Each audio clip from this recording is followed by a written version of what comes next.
Capítulo 10. Tello llegó a tener una gran influencia sobre mi desarrollo.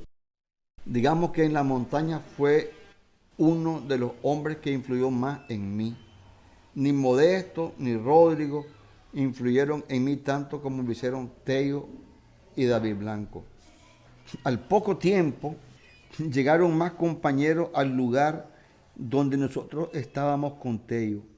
Los que se habían quedado antes con Silvestre, y entonces nos alineamos pinol, comida, íbamos supercargados, desenterramos armas que habían ahí para llevarlas dentro de la montaña y que nos sirvieran a nosotros mismos. Y entonces cargados con vituallas y 2 armas cada uno, se hacía más difícil el paso, pero así arrancamos todos. Éramos como 10 o 12 hombres, no preciso. Son datos que ya se han olvidado. Arrancamos al centro de la montaña, que son unos 15 días de camino. Creo que nosotros lo hicimos en 15 hasta que llegamos al campamento. Por supuesto que esa caminata la hicimos tanto por montaña como por Abra. Esa fue nuestra primera gran caminata, porque primero habíamos caminado una noche, que caminábamos 2 noches, caminábamos un día, hasta más que una casa en un lugar, si mal no recuerdo, se llamaba El Naranjo, adelante de Sinica. Ese es el culo del mundo. Esas montañas, pero cerradas eran en aquel tiempo. En esa caminata, digamos, fue nuestro bautizo. Las anteriores no habían sido nuestro bautizo de fuego, de caminata en la guerrilla. Nuestro bautizo de guerrilleros pateros, aquella había sido apenas como una entradita. Y es cierto, ¿no? En esa caminata empezaron a aflorar en algunos los primeros sentimientos de distintos tipos que uno va experimentando cuando llevas 2 días de caminar. Vos sentís que ya no podés, que el cuerpo no te da, que los pulmones no te dan. Sentís que te tiembla el cuerpo y subidas y bajadas y subidas y bajadas interminables. Y no oís ningún ruido que no sea el de los animales del monte y de los árboles que se derrumban y el ruido de la lluvia. No ves colores y siempre los mismos compañeros. Te empezás a aburrir de ver los mismos compañeros, el mismo paso y de ahí. Y cuando tengamos que combatir, decía yo, vamos a tener que ir a buscar allá abajo a la guardia. Y puta, tenemos que caminar hasta allá de vuelta y luego regresar. Ojalá que la guardia se metiera hasta donde estábamos nosotros, pensaba, y la acabamos todita para que bajemos de un solo viaje. Y luego ya empieza a dar hambre de caminar y caminar todo el día. Al tercer día se nos acabaron las tortillas y los frijoles que llevábamos. Al cuarto día ya nada más, con 3 cucharadas de pinol por tiempo. Entonces, con aquella hambre tirábamos mono, pero era solo a la hora de la cena, porque no lo podés ir cargando, aunque a veces cargábamos la carne de mono y se nos hacía más pesada la mochila. Para aliviar el peso yo quería ir botando las cosas que llevaba en la mochila. La cobija no la podía botar porque me daba frío. La hamaca porque en ella duermo. Boto estos libros. Yo quería botar todo. Corta uñas, lapicero, papel, todo lo que fuera necesario para liberar la mochila. Porque entre más caminaje, más pesada. Vos ponés el pie y sentís que con el peso de la mochila se te hunde más o se te desliza. Sentís que la rabadilla se te dobla por el peso de la mochila. Pesaban como 35 libras cada una, sí, en vez de una exageración. En los descansos nos sentábamos de culo. ¡Pum! Recuerdo que una vez me senté y siento que se me meneaba una nalga y pego un grito y me levanto. Me había sentado en una pobre culebra. Dichosamente no era venenosa, pero yo no lo sabía. Y cuando siento que las nalgas, un remolineo, ay mamita, me levanto en carrera, que ni sentí la mochila y veo que sale la culebra a toda carrera, ¿te das cuenta? Nos sentamos sin ver dónde nos dejábamos ir. ¡Pof! A mitad de la cuesta pedíamos cacao y nos sentábamos y aquel té iba recho con nosotros, que veníamos haciendo cuadros, que éramos unos haraganes Nos trataban duro, ¿viste? Recuerdo que cuando me fui al clandestinaje había una canción de Camilo Sesto que estaba de moda que decía, ayúdame a cambiar por rosas mis espinas. Iván Gutiérrez, que iba conmigo y estaba enamorado, se puso a cantar un día y de repente le oímos grandes gritos en la montaña, ayúdame. Y el pobrecito que se había sentado cantando la canción hacia la ciudad para la mujer que le fuera a ayudar. Y quién sabe a quién, como que estaba llamándola. Total que ese día Tello ya no se arrechó, sino que le dio risa. Los pies eran una llaga con todo y los calcetines mojados. La caminata había sido una constante lucha. De repente empezamos a descubrir que la sal nos gustaba y empezamos a comer más sal que lo de costumbre. Cuando nos estábamos deshidratando y empezó lo de la sal. Agarrábamos puños de sal. La carne del mono estaba salada y le poníamos más sal y pegábamos el mordisco o con el maíz cocido. También descubrimos el valor del fuego. Si vos no sabes hacer fuego en la montaña, te morís. No solamente el fuego para cocinar, sino el foco, el chispero para encender. Si se te mojan los fósforos, ¿cómo hacer? Todo se lleva en bolsas plásticas dentro de la mochila. Guardar la caja de fósforos, tu libreta de apuntes, una foto de tu hijo, todo va en bolsas plásticas. Descubrí el valor del fuego para secar, para cocinar, para sentirte acompañado, porque el fuego te da compañía también. Por fin, un día de tanto, llegamos al campamento, la misma señal de los golpes. Por fin iba a descubrir y a develar el misterio. Entramos y recuerdo que el primero que nos recibe es un muchacho de unos 28 o 29 años, alto, un hombre flaco de contextura, más recio que Tello y que Silvestre. Tenía la cara dura pero no amarga, de pelo castaño con unos anteojos azules muy lindos con estampa de rico. Pero este hombre tenía el rostro distinto, tenía una pequeña barba amarilla, la barba amarilla en la cara blanca, los ojos azules y el pelo así castaño, de verde olivo con un fusil R-15. Nos saludó con una sonrisa. Fue la primera sonrisa que me encontré al entrar a la montaña. ¿Sabes lo que es pasar 20 días sin que un jefe, alguien superior o vos, alguien que sabe más que vos, que mejor que vos, no te quede viendo con una cara tosca y dura, sino que te quede viendo con una sonrisa bien linda, diría yo, sonrisa en un rostro duro, una sonrisa de profeta? El seudónimo era Rodrigo. Después supe que ese compañero era Carlos Eguella Echeverría, el jefe militar de la guerrilla, el segundo de Modesto en la montaña. Estaban otros compañeros, David Blanco, otros que no recuerdo. Al ir entrando miramos unos plásticos verdes, unos tapescos, con un campamento como 10 champas por distintos lados, champas grandes, negras y verdes, y había otros tapescos de madera con saco encima, otras champas que tenían como mesitas a la orilla, pero hechas de troncos de palo de pacaya, que se parece al bambú por la forma exterior verde, y la cocina. Vemos las grandes ollas con los peroles. Aquí sí es el campamento. Efectivamente, tenía cara de campamento, así como yo me lo imaginaba, pero no miraba a la gente. Pensé que andaban en algún lugar, que estaban por otro lado, y qué va, esa era toda la gente la que estaba ahí.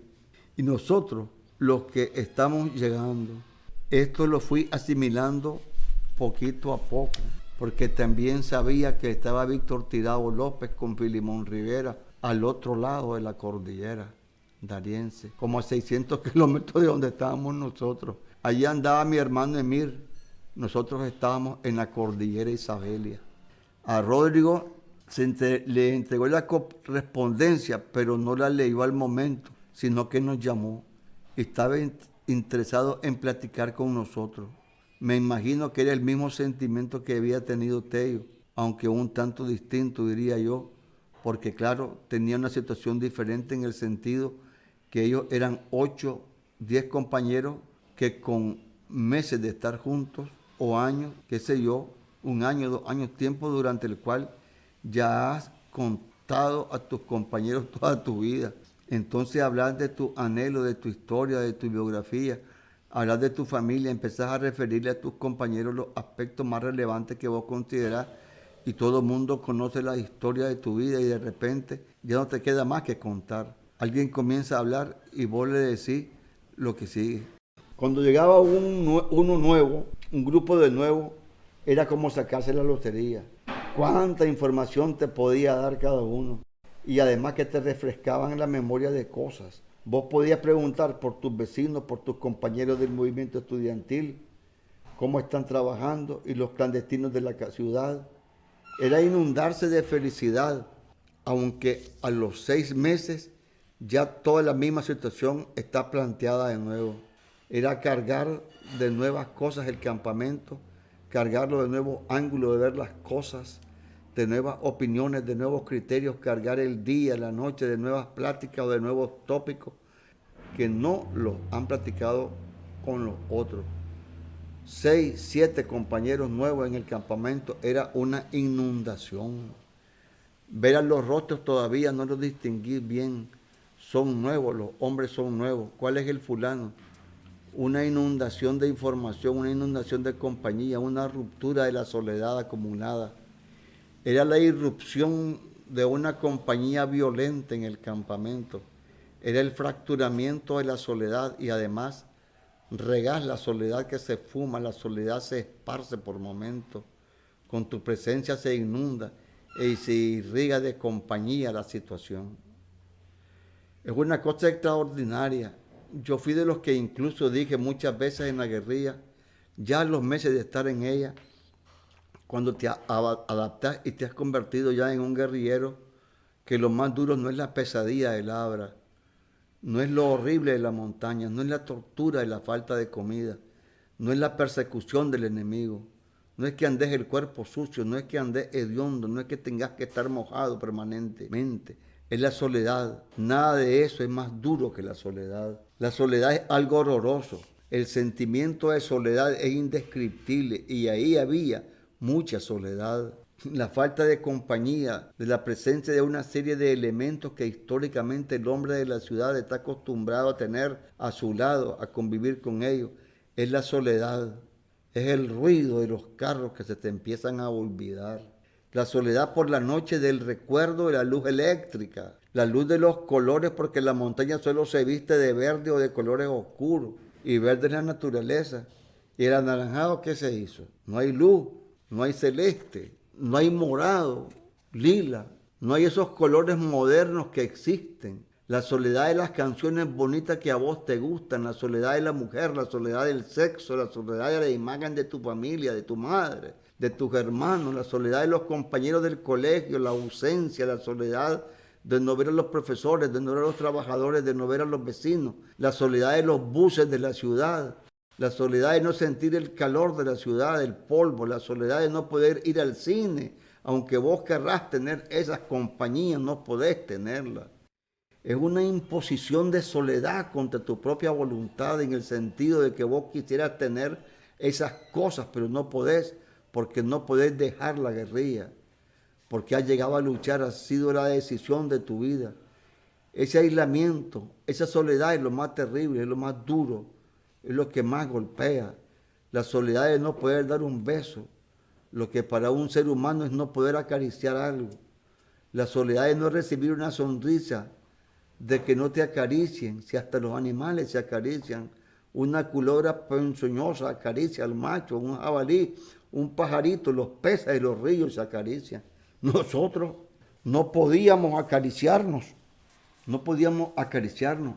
Éramos puros hombres, no podíamos recibir palabras dulces. Entonces esa soledad, esa ausencia del mimo, que nadie te mima y que a nadie podés mimar, eso es más duro, es más aguijonable que estar siempre mojado, que tener hambre, que tener que ir a buscar leña, que tener que andar peleando con los bejucos para que no se te haga no se te caiga la leña y volverla a levantar que limpiarte las nalgas con hoja. Es más terrible para mí, pues, que la soledad infinita que vivíamos, y lo peor era que no sabíamos cuánto tiempo íbamos a pasar ahí. Eso iba desarrollando en nosotros una especie de asimilación forzada de que teníamos que prescindir de todo el pasado, de las caricias, de la sonrisa, de los colores, la compañía de un sorbete, la compañía de un cigarrillo, la compañía del azúcar, porque no había azúcar, un año sin probar azúcar, te vas resignando. Y por otro lado, si caminas un poquito, te caes, aunque estés hecho y derecho, te caes como 30 veces, ya nadie se asusta. Se cocina con poca higiene, casi no te bañas o lo haces sin jabón. La comida es el mayor aliciente, pero te das cuenta que siempre es la misma mierda.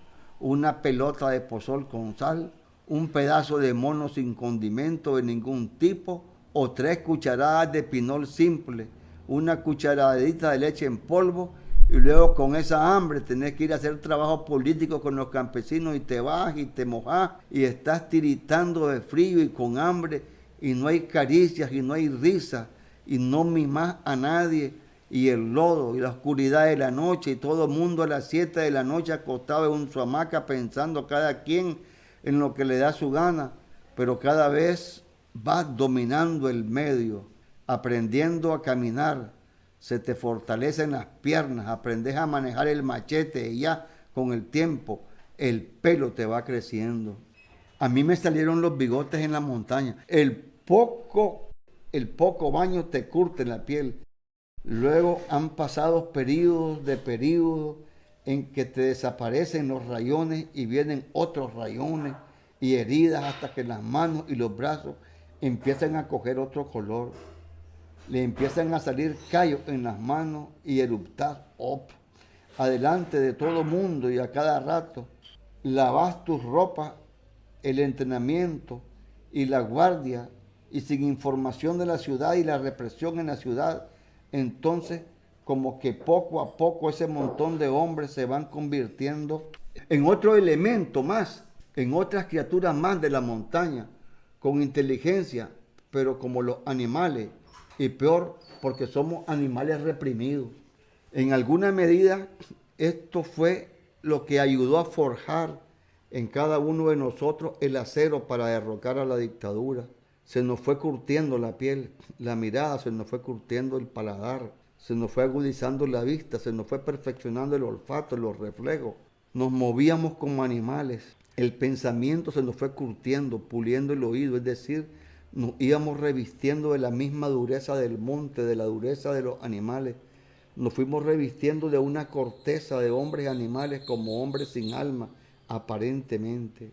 Éramos palos, culebras, jabalíes veloces como los venados y tan peligrosos como las serpientes, tan fieros como un tigre en celo. Así se fue forjando en nosotros un temple que nos hacía soportar el sufrimiento psíquico y físico. Fuimos desarrollando una voluntad de granito frente al medio. La solidez de la vanguardia del FSLN no es una palabra. Y es cierto, ¿no?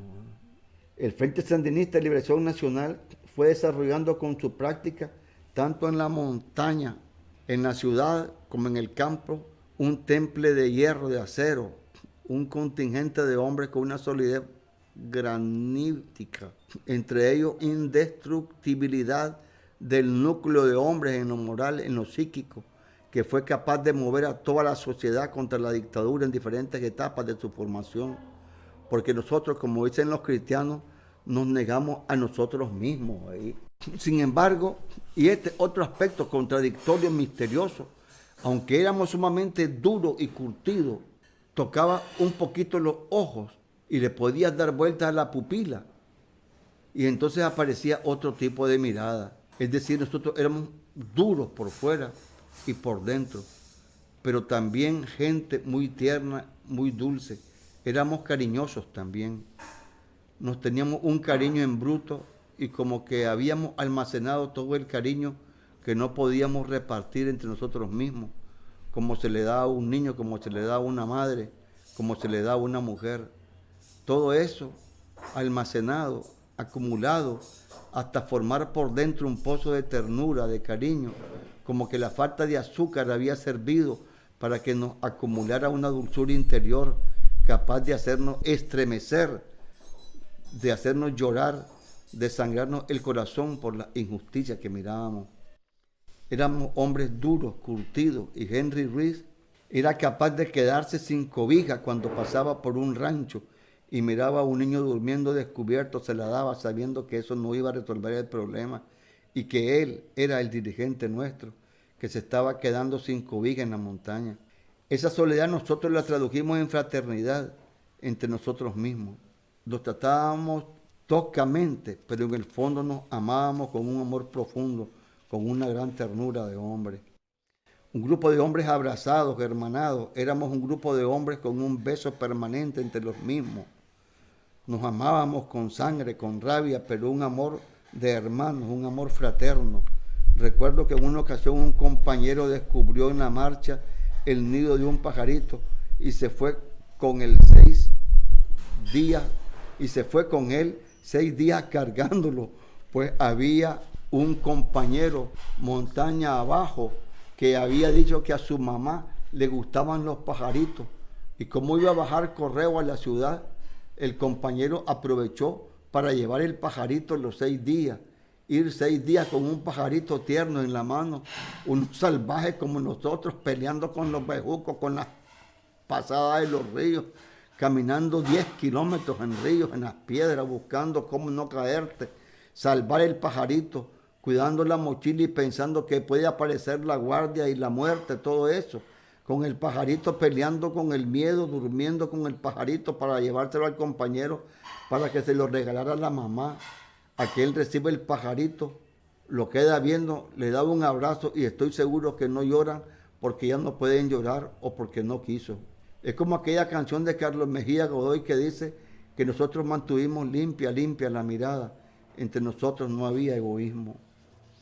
Como que la montaña y el lodo y la lluvia también, la soledad, como que nos fueron lavando un montón de taras de la sociedad burguesa. Nos fueron lavando una serie de vicios. Allí aprendimos a ser humildes, porque vos solo no valés ni mierda. Ahí adentro aprendés a apreciar los valores estrictamente humanos, que ahí van saliendo a la fuerza y poquito a poco se van muriendo todas las lacras. Por eso nosotros decimos que la génesis del hombre nuevo está en el FCLN.